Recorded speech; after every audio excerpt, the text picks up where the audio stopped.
So এই কম সময়ে আমার লক্ষ্যটা হবে যে মানে একটা দুটা কাজ করা, একটা চমক দেখানো, এটা আমার দরকার নেই।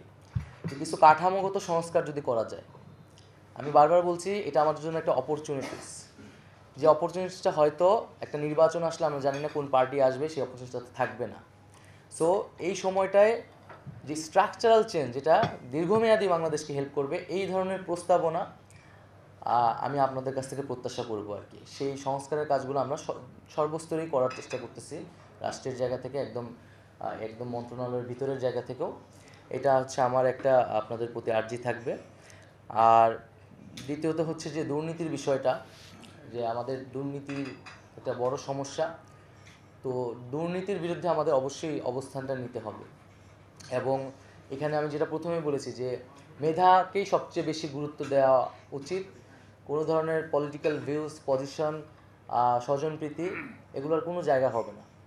এবং আপনাদের এখানে ব্যক্তির অনেক ধরনের ভিউজ থাকতে পারে, ইডিওলজি থাকতে পারে, বাট আপনি যখন ব্যুরোক্রেট, আপনি রাষ্ট্রের জন্য কাজ করতেছেন, জনগণের জন্য কাজ করতেছেন।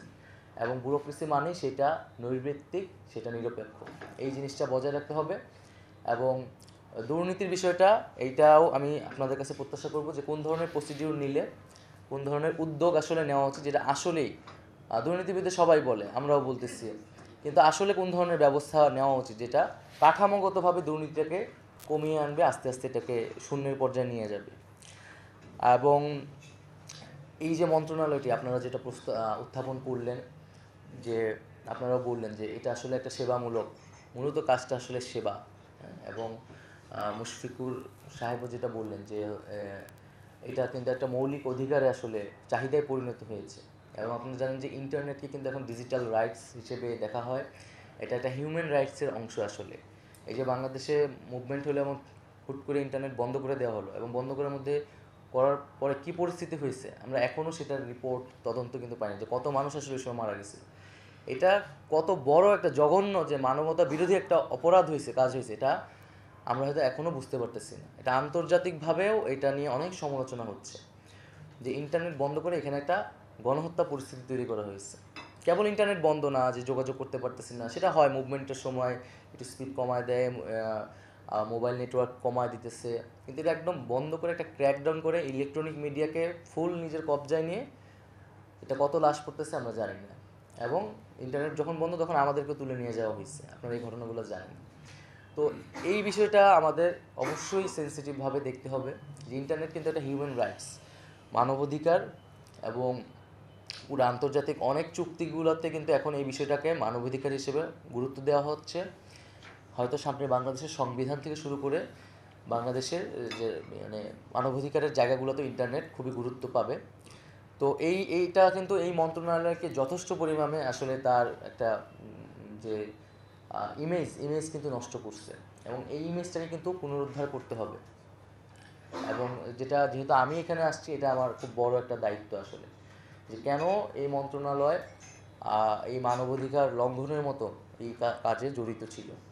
আর যেহেতু এটা সেবামূলক কাজ, এখানে এটার সুবিধাটা হচ্ছে যে একটা ছোট্ট কাজও যদি করা যায়, এর এর এর বিস্তৃতিটা হয় কিন্তু ব্যাপক।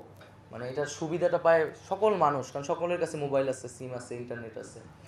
আবার এটার যদি ছোট্ট একটা অসুবিধাও করা হয় এই জায়গা থেকে, এটারও ভুক্তভোগী হয় ব্যাপক অর্থের মানুষ আসলে, কারণ এটার অডিয়েন্সটা আসলে বিশাল।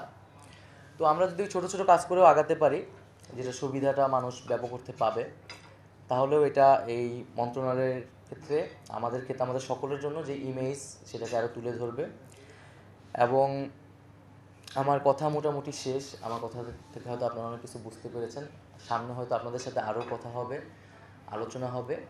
আমি খুব তরুণ, আমি তো আমার স্টুডেন্ট লাইফ আসলে এখনও শেষ হয় নাই, মাস্টার্স আমার চলমান ছিল। সেই জায়গায় একটা জরুরি পরিস্থিতি বাংলাদেশে হয়েছে, একটা দায়িত্ব আমাদের কাঁধে চলে এসেছে। তো আমরা আমাদের জায়গা থেকে করেছি, সাধারণ মানুষ রক্ত দিয়েছে। বাংলাদেশের মানুষ কিন্তু এখন আপনাদের থেকে শুনতে চায়, আপনাদের কাজ করতে চায়, আপনাদের থেকে কাজ দেখতে চায়। এবং বিগত সময়গুলোতে নানান হয়তো আপনারা কাজ করতে পারেন নাই, বা আপনাদের ভিতরে অনেক ধরনের আপনারা হয়তো চেয়েছেন, পারেন নাই, সেই ধরনের সুযোগ ছিল না। বা পুরো মুভমেন্টের ভিতর দিয়ে, মুভমেন্টের সময় কিন্তু আমাদের অনেক ক্ষোভ ছিল সচিবালয়ের ভিতরে, আমরা এখান থেকে মিছিল করলে সচিবালয়ের সামনে ভুয়া ভুয়া বলতাম। তো কেন তারা আমাদের পক্ষে কথা বলতেছে না, বা তারা তো এই জায়গাটা এখন দূর করতে হবে, যেটা এখন বাংলাদেশের মানুষ আপনাদের উপর নির্ভরশীল। সুযোগ এসেছে, সব কিছু ওপেন হয়ে গেছে, এখন আপনারা কাজ করবেন এবং বাংলাদেশ এগিয়ে যাবে। আর আমি জাস্ট দুইটা প্রশ্ন বা আমার জিজ্ঞাসার জায়গা, সেটা হয়তো আপনারা যদি উত্তর দেন, যে একটা তো আমি বলে ফেলেছি যে ইন্টারনেট কেন বন্ধ হলো, এই বিষয়টা আমি আসলে সুস্পষ্ট জবাব চাই। এবং আমরা তো বুঝি এটা পলিটিক্যাল একটা জায়গা থেকে করা হয়েছিল, বাট এখানে আসলে ব্যুরোক্রেটদের কী সম্পর্ক ছিল, এবং এখানে যেন রেসপন্সিবল পার্সনটাকে আমি দ্রুত সময়ের মধ্যে এই এই তদন্ত রিপোর্টটা চাই। আসলে আমি এটার সম্পূর্ণ ব্যাখ্যা চাই। এটার জন্য আসলে কে কারা দায়িত্ব নেবেন বা এটা আপনারা একটু বলবেন, এটা আমাকে আমি জানালে খুশি হব।